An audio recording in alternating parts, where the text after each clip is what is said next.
Namaskar and Minglaba.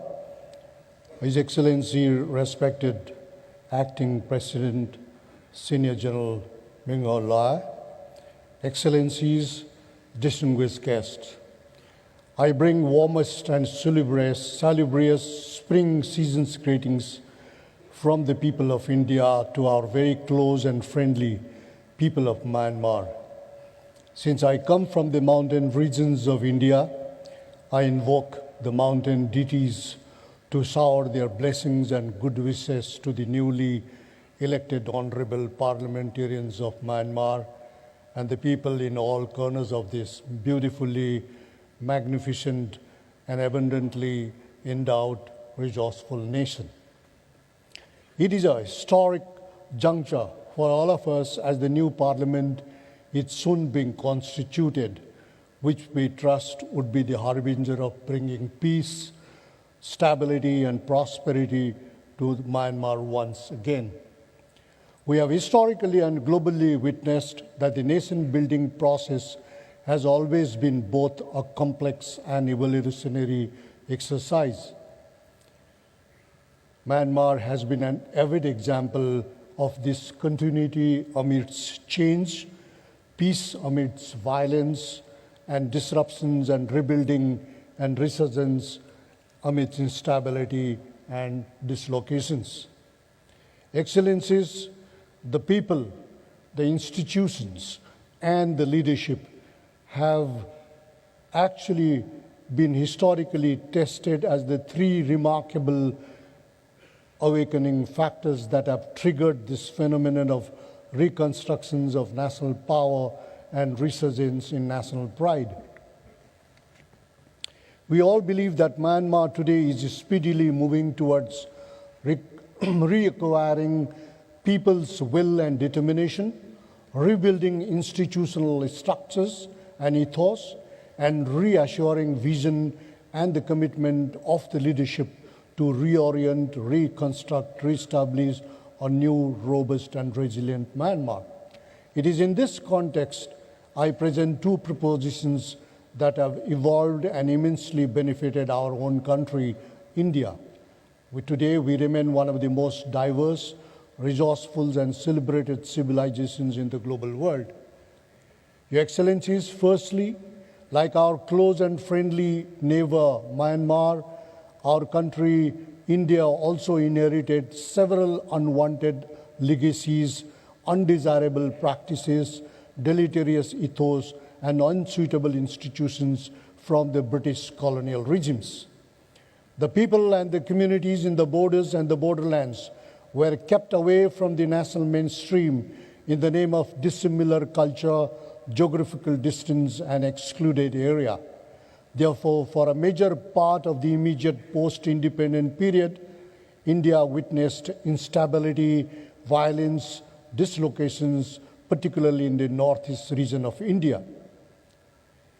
However, what people and the ethnic communities in these borderlands wanted were four simple and reasonable platforms and instruments, that is, of inclusive politics, mainstreaming of aspirational goals, respect for their distinctive culture, and recognition of their role as the vanguards of human and national security in the borderlands. They strived for trust, confidence, and reliability for securing national interests and national sustainability. This is when the framers of the Constitution of India in the post immediately after the independence brought together brilliant and inclusive provisions within the federal structures, including the provisions of sixth schedule of for these communities and geographies. The autonomous councils set up under the provisions of the sixth schedule of the constitutions for these communities were designed to create state within a state concept to address critical components of the aspirations of various ethnic groups in the Northeast. And today, this has all triggered a national conversation of Northeast region of India as a new growth pole.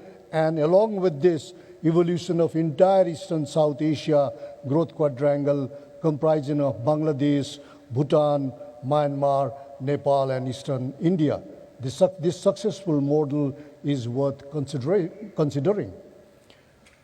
Your Excellencies, secondly, the narrative and discourse of change has been a critical instrument operationalized by various governments of India in order to inject peace, stability, and prosperity among the ethnic communities. Over the years, the security-centric perspective has undergone perceptible changes in various borderlands of India. With Bhutan and Nepal, the open borders have remained as symbols of interdependence, people-to-people integrations, harbinger of stability and growth. The political shocks are absorbed, negative stakeholders are sidelined, both sides get all the common services like food security, health, tourism, pilgrimage, education, and energy supply. And unlike in the past, where border village was considered as the last village, our Honorable Prime Minister Narendra Modi ji injected a far-reaching concept and innovative principle as border village is the first village. Therefore, Your Excellencies, the key element has been connectivity, people-to-people exchanges, more importantly, creating several platforms of opportunities in the borderlands for various communities without, of course, hampering the national interest. So the communities, cultural ecologies, geographies, and local institutions on both sides of the border have become the basis of beneficial bilateralism of India's neighborhood first policy and India's Act East policy, where Myanmar is a very, very core geography and core nation.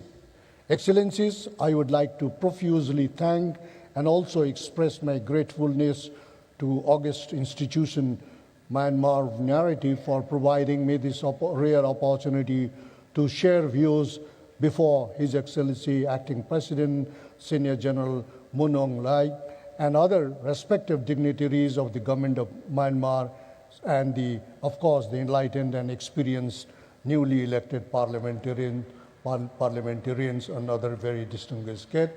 My special thanks to His Excellency Ambassador of India to Myanmar for his guidance and blessings. Thank you very much. Dhanyabad.